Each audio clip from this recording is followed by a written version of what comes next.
Hi, I'm Greg Hunter. This is the weekly news wrap up, the WNW 276 for Friday, March 17th, 2017, 3/17/17. And the headline for this one is Somebody is lying about the spying on Donald Trump and his administration. And I don't think it's Trump. Let's just go with the joint statement from the Senate Intelligence, and this is the statement from Burr, the Republican, and Warner, the Democrat. So Burr, the Republican, Warner, the Democrat. Based on the information available to us, there's some wiggle room there, right? The information available, so you're not really getting the information. We see no indication that Trump Tower was a subject of surveillance by, wait for it, any element of the U.S. government either before or after Election Day. Well, that's any element of the U.S. government. Does that count contractors? Does that count foreign governments that we asked to spy for us? And maybe somebody should have said that to the New York Times before they ran this on Inauguration Day. And it's look at the big red circle, wiretap data used in inquiry of Trump aides. Yeah, that's right. Wiretap data used in inquiry of Trump aides. This is the New York Times. Are they going to retract this? Did they get this wrong? And the answer is, no. No, they didn't get this wrong. Also, Judge Napolitano, Andrew Napolitano, he is a renowned judge, and, when you hear it, you believe him. And so he comes out this past week and blurts out, here's the headline, intelligence sources reveal Obama used British agents GCHQ for Trump wiretap surveillance. Now, when you say wiretap, it's just in general. It's not old-timey wiretap when they had hard lines and phones. Yes, they actually tapped into the actual physical wire. But when we're talking about wiretap, at least according to Sean Spicer and the president, Donald Trump, it's a general term. It's surveillance. Okay? And here is what Napolitano, the nut of what he said. 3 intelligence sources have informed Fox News that President Obama went outside the chain of command, Napolitano says, Andrew Napolitano.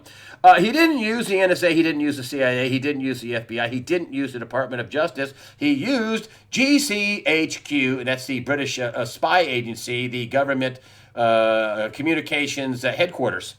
What the heck is GCHQ? That's the initials for the British spying agency. They have 24/7 access to the NSA database. This is according to Judge Napolitano. So they may not have wiretap, but they had access to the information, and then they leaked that information out.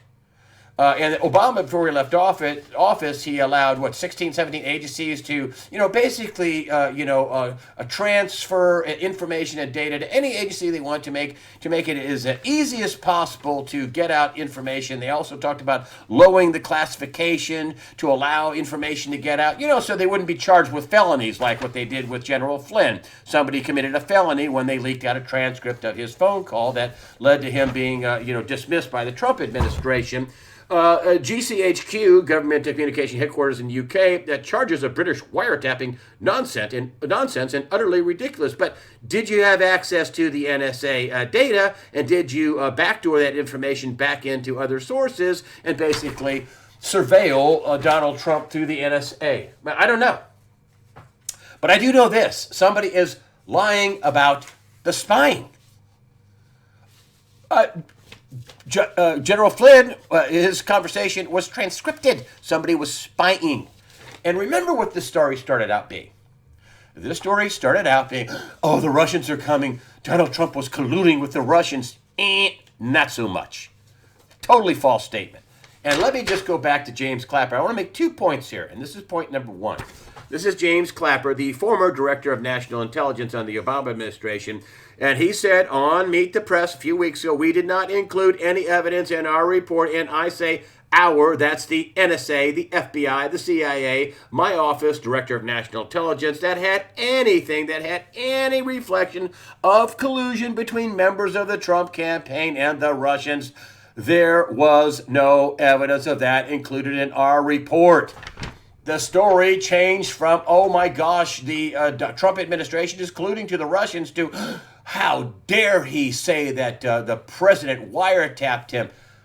That's point number one. Point number two, let's go back to this little statement. There was no evidence of collusion of the Trump campaign included in our report. How does he know that? How does he know that? How does he know there was no collusion? Did he just sit there and go, I don't think there's any collusion? Or did they surveil? Did they spy? Did they use techniques? Did they use contractors? Did they use British intelligence?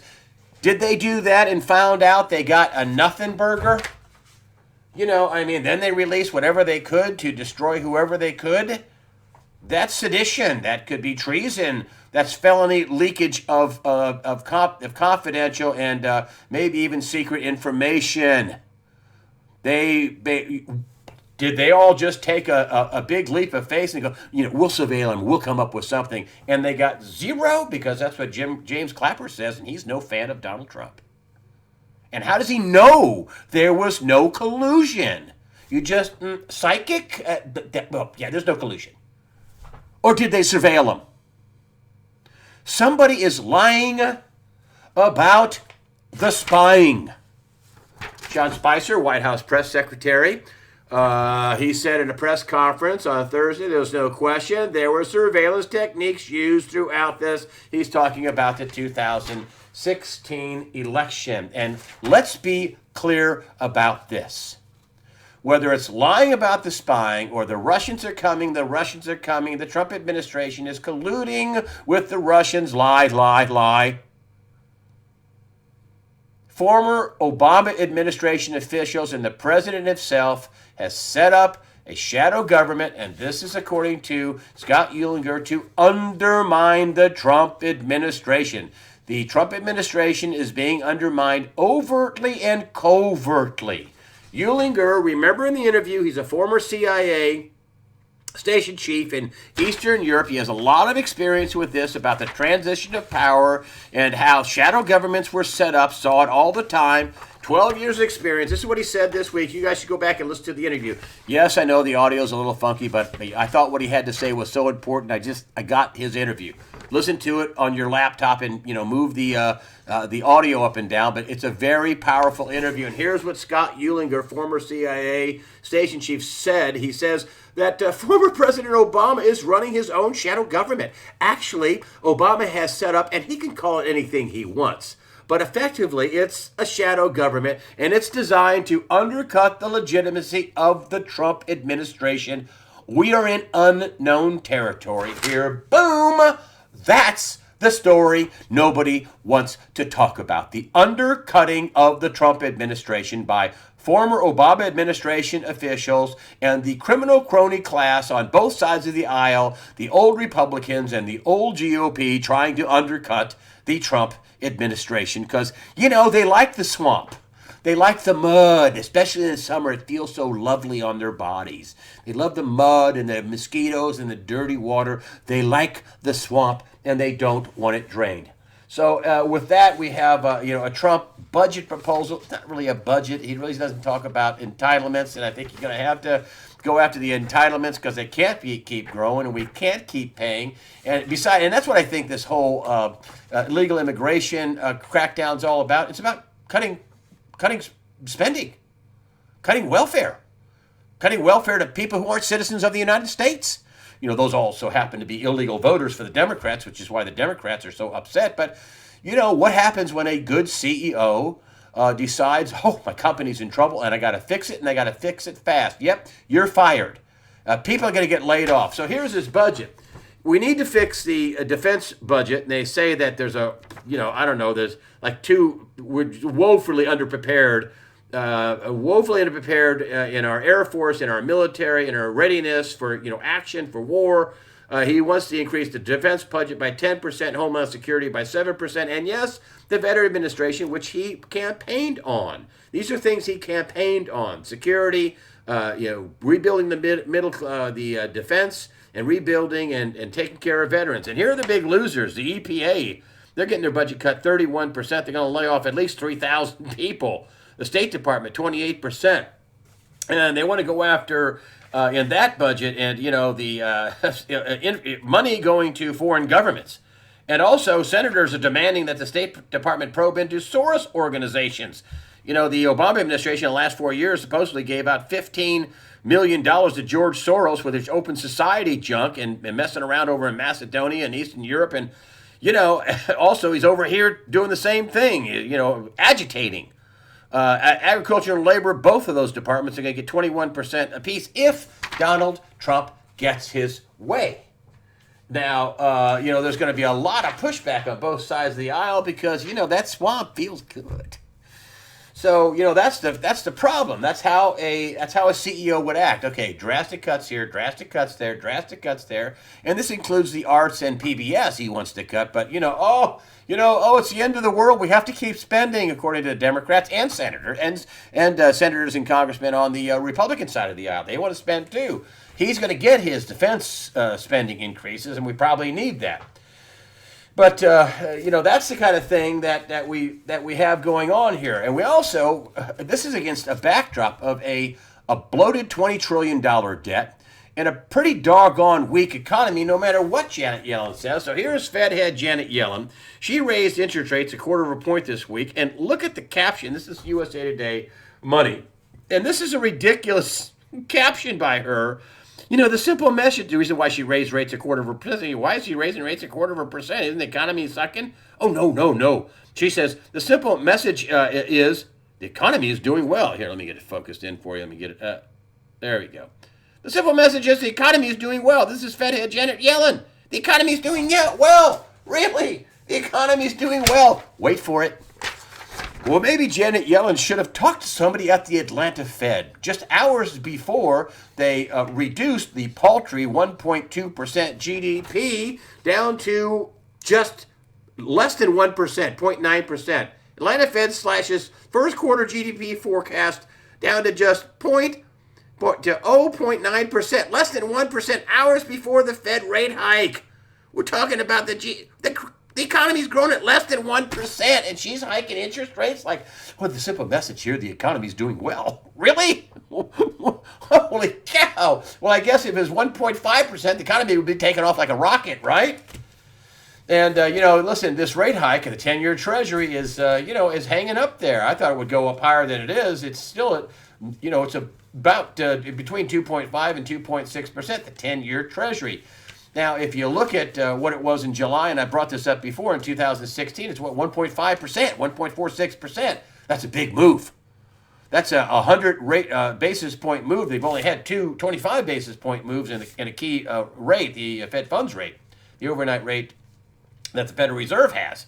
But I mean, you're going to see because of that, and this is an AP story in my local paper. Consumers will feel the impact of a Fed rate hike over time. Well, here we have interest rates on the 30-year money going up, which is absolutely unbelievably ridiculous amount of money given the amount of debt we have. And then gold and silver take a big spike. They go up.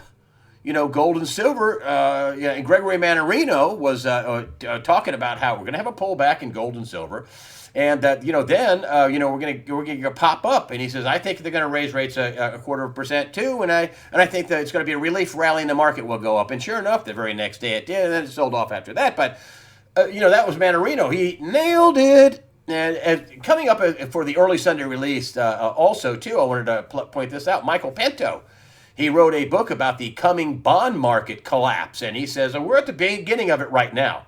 This rising rate increase, he's talking about how, there's going to be a point where people start sell, interest rates are going to spike, and he thinks we'll be in a depression. Yes, that's right. He thinks, Michael Pinto of Pinto Portfolio Strategies, smart guy, he thinks, listen, I'm not going to sugarcoat it.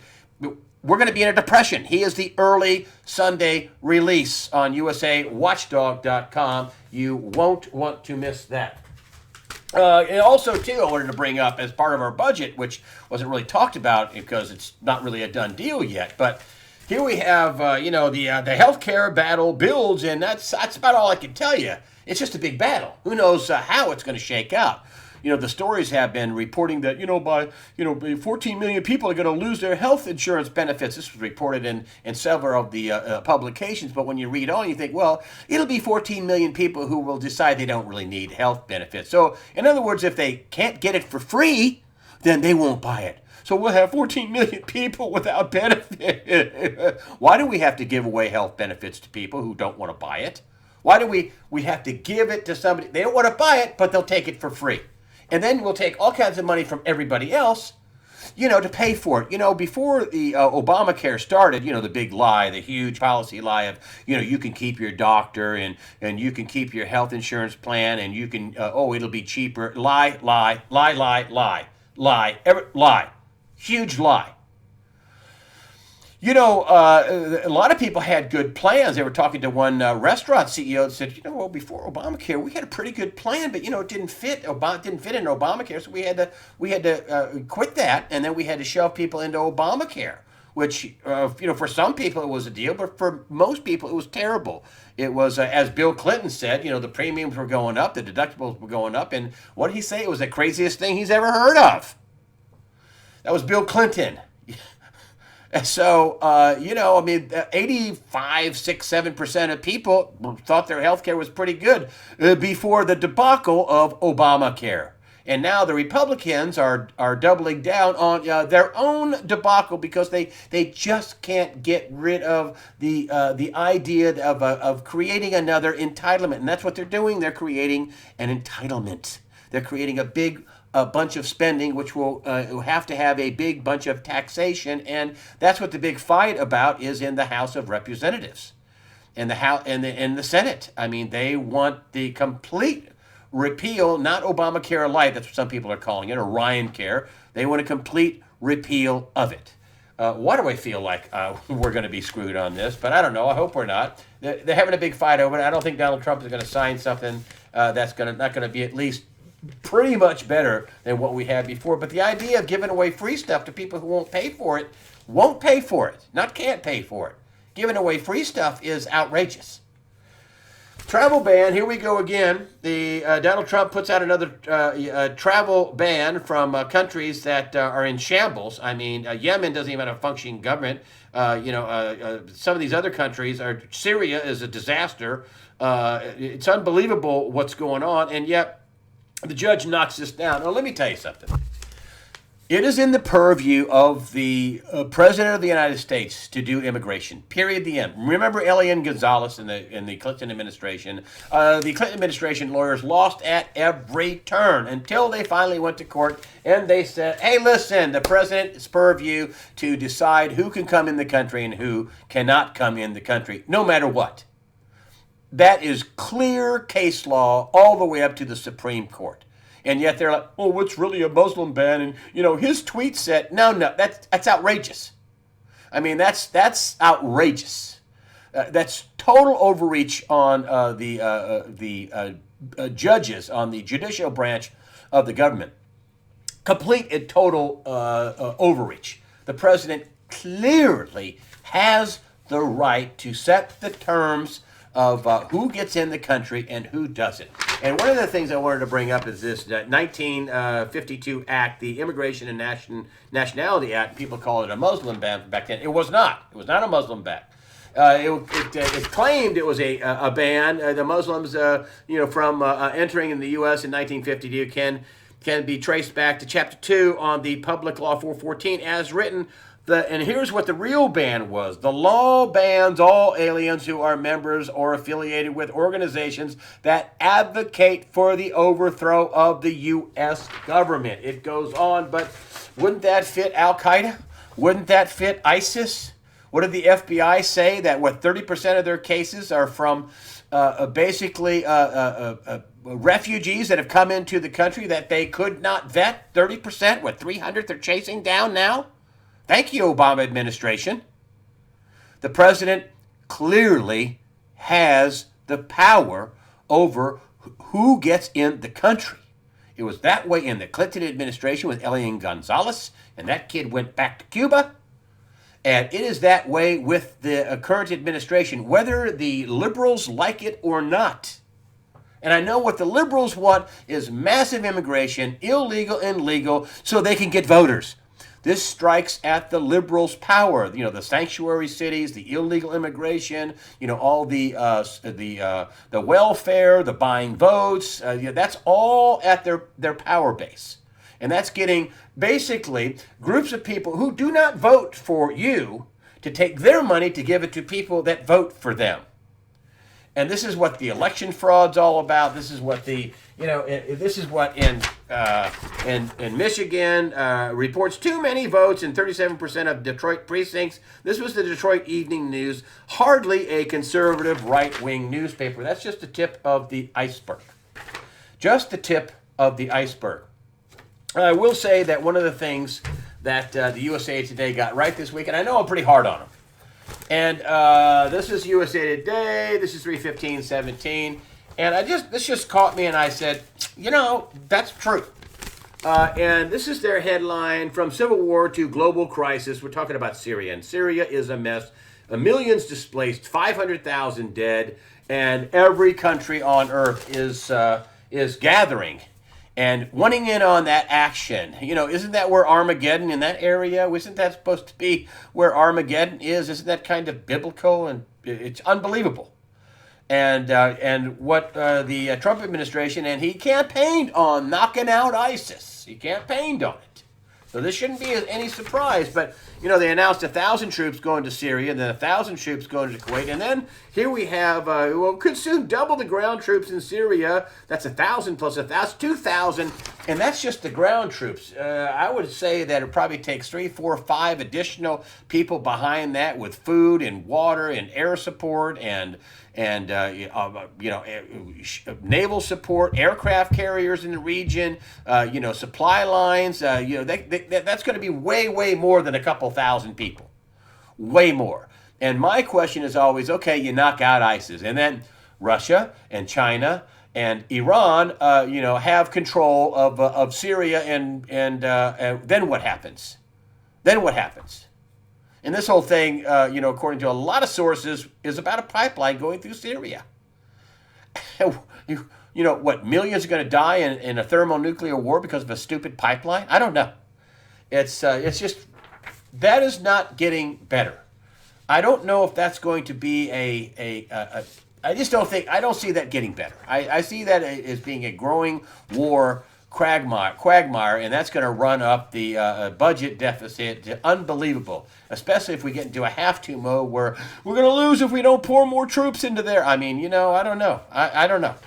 And then there's also, war talk over in Asia, over in Korea and Japan and China. All those countries are involved. And here is Rex Tillerson. He says, diplomacy with North Korea has failed. And, in North Korea, Pyongyang points, they warn about war. And we're putting in that, THAAD system, that Terminal High Altitude Area Defense THAAD, which has, that we're already put in South Korea. They're freaked out about North Korea, nuclear-armed North Korea. Japan says it's thinking about it. I think they've already said yes to it. Peaceful Japan, is talking about some sort of a quote-unquote first strike against North Korea.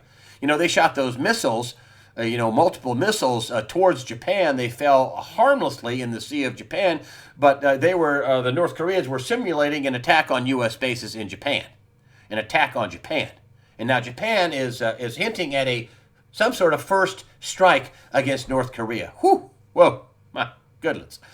So Rex Tillerson is in Japan and South Korea, and he's going to be stopping in China.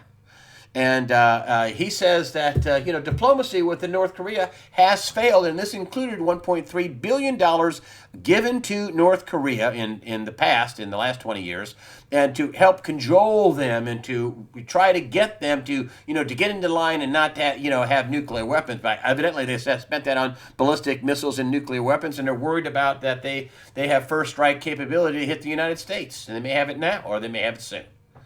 So that's the way I see it. There's financial troubles, budget troubles. There's internal civil war here inside of America. That's what Michael Savage, radio host Michael Savage, says, and he's out with a new book. He says that the Civil War has started here in America, and there's war and rumors of war all over the world, and this is against a very weak over-indebted global backdrop that, somebody could zig when they, instead of zagging, and we could have the whole thing melt down. Watch Michael Pinto from PintoPort.com. Watch Michael Pinto as the early Sunday release. Thank you for supporting USA Watchdog with your comments and your donations. That helps us out. That's the way I see it. I'm Greg Hunter. Remember, fear not. Prepare yourself mentally, physically, above all, spiritually. Fear not. God the Father is firmly in charge.